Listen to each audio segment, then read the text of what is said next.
Thank you, dear colleagues. I think by now it all is clear. Azerbaijan had a clear intent to ethnically cleanse the Armenians of Nagorno-Karabakh, and they did ethnically cleanse the Armenians of Nagorno-Karabakh.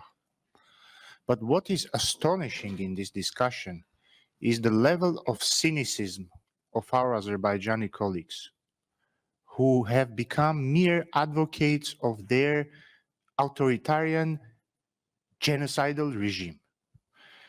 They are claiming that the Armenians of Nagorno-Karabakh are Azerbaijani citizens and Azerbaijan is this multicultural heaven on earth. Did you notice that none of them uttered a single word about the fate of these 100,000 Armenians?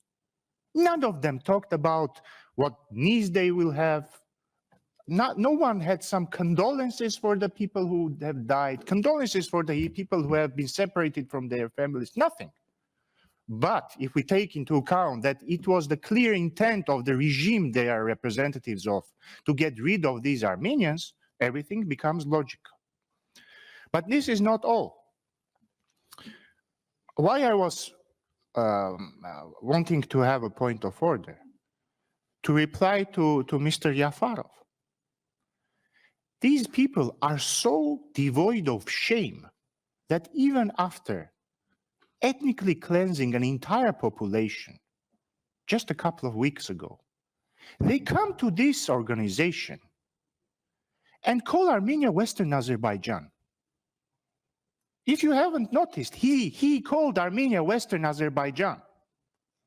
Dear colleagues, I think, don't interrupt me and stay silent. I think you don't have to be a genius to understand that the recent actions of Azerbaijan, including the war waged in 2020, including the recent ethnic cleansing, including all these irredentist talks about demanding from Armenian an extraterritorial corridor or not recognizing Armenia's borders, and including them coming here and talking about Armenia and naming it Western Azerbaijan, you don't have to be a genius to understand that Azerbaijan has become a threat to international order, international law. And this regime has to be punished by law, of course.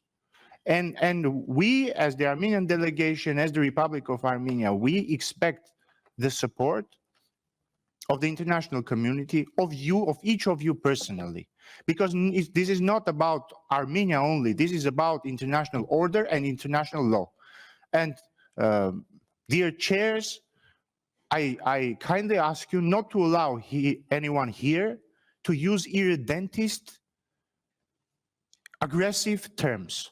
It is not acceptable to call the territory of Armenia Western Azerbaijan. I think I don't need to explain why. Thank you.